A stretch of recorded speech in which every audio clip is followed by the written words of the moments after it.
আমাদের স্বাস্থ্য ব্যবস্থা যে অবস্থায় আছে, কারো যদি হার্ট অ্যাটাক হয়, স্ট্রোক হয় বা বড় কোনো ইনজুরি হয়, রোড ট্রাফিক অ্যাক্সিডেন্ট হয়, গ্রামাঞ্চলে এখনো অনেক জায়গা আছে যেখানে হাসপাতালে পৌঁছে চিকিৎসা নিতে 3 ঘন্টা, 4 ঘন্টা, 5 ঘন্টা দেরি হয়। আবার রোগী যখন হাসপাতালে ভর্তি হচ্ছে, রোগীকে ফ্লোরে শুয়ে থাকতে হচ্ছে। সুস্থ অবস্থাতেই তো আমরা মেঝেতে শুই না, কিন্তু আমি যখন অসুস্থ, আমি যখন সবচেয়ে ভালনারেবল, সেই অবস্থায় আমার মেঝেতে শুয়ে থাকতে হচ্ছে রোগীদেরকে। এখানে রোগীরা না প্রাপ্য সম্মান পাচ্ছে বা পর্যাপ্ত সেবা পাচ্ছে। আবার যাদের সচ্ছলতা আছে, যাদের সামর্থ্য আছে, তারাও আমাদের স্বাস্থ্য ব্যবস্থায় আস্থা রাখতে পারছেন না, ওনারা বিদেশে চলে যাচ্ছে। আমাদের স্বাস্থ্যকর্মী, ডাক্তার সহ কিছুদিন পর পর ন্যায্য বেতনের দাবিতে আন্দোলনে নামতে হচ্ছে। আমাদের স্বাস্থ্য ব্যবস্থা মোটা দাগে it's in a broken state, একটা ভঙ্গুর অবস্থায় আছে। রোগীরা না পর্যাপ্ত সেবা পাচ্ছে, প্রান্তিক পর্যায়ে সেবা হচ্ছে না, যারা সচ্ছল আছেন, সামর্থ্যবান আছেন, তারাও আস্থা রাখতে পারছেন না, যারা সেবা দিচ্ছেন তাদের ইন্টারেস্টও এই স্বাস্থ্য সেবা ব্যবস্থাটা সার্ভ করতে পারছে না। তো এই বাস্তবতায় আমরা জাতীয় নাগরিক কমিটির পক্ষ থেকে আমাদের স্বাস্থ্য খাত সংস্কার কমিশনে কিছু প্রপোজাল রেখেছি।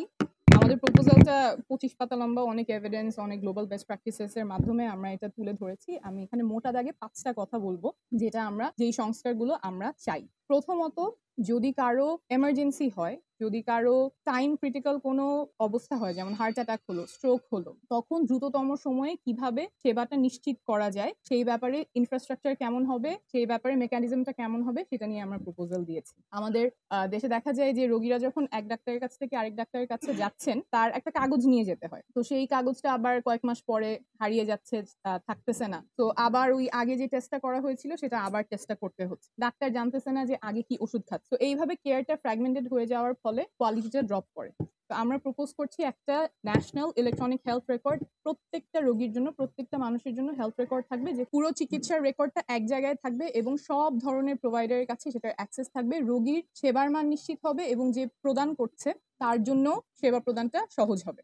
স্বপ্ন হচ্ছে কারো চিকিৎসা ক্ষেত্রে তার পকেটে কত টাকা আছে সেটা কোনো বাধা হবে না। তার রোগ অনুযায়ী, তার ক্যান্সার হলো না কি কন্ডিশন হলো, সেই অনুযায়ী সে চিকিৎসা পাবে। তার পকেটে টাকা আছে কিনা, সে কি রিক্সা চালায়, সে কি কৃষক নাকি সে মন্ত্রী, সেই অনুযায়ী তার চিকিৎসা হবে না। চিকিৎসা হবে তার রোগের উপরে, তার প্রয়োজনীয়তার উপরে। এইটাই আমরা স্বপ্ন দেখি এবং আমরা আমাদের চিকিৎসা ব্যবস্থা এবং স্বাস্থ্য ব্যবস্থায় গবেষণাটা কিভাবে বিশ্বমানের হতে পারে, আমাদের মেডিসিন এগিয়ে যাচ্ছে প্রেসিশন মেডিসিনের দিকে, সেই ক্ষেত্রে আমরা অনেক পিছিয়ে থাকছি। সেই ক্ষেত্রে আমাদের কিভাবে ইনফ্রাস্ট্রাকচারটা তৈরি হবে, বায়োব্যাংক করা, সেই ব্যাপারে আমরা প্রপোজাল দিয়েছি। ফরওয়ার্ড লুকিং কিভাবে আমাদের স্বাস্থ্য ব্যবস্থা হতে পারে, সেই জায়গায় কিছু প্রপোজাল আছে। আবার আমাদের প্রান্তিক মানুষের জন্য উন্নত সেবা, বিশ্বমানের সেবা কিভাবে নিশ্চিত করতে পারি, যেটা তার পকেটে কত টাকা আছে সেটার উপর নির্ভর করবে না, সেই ব্যাপারে আমরা প্রস্তাবনা রেখি। এখন এগুলো শুনলে অনেকে বলতে পারেন যে এটা খুবই উচ্চাকাঙ্ক্ষার বিষয়, এখন এটা সম্ভব না, আমাদের বাস্তবতা এটা সম্ভব না। কিন্তু আমরা মনে করি স্বাস্থ্য তো আমাদের অধিকার, এবং সুস্বাস্থ্য যদি না থাকে আমরা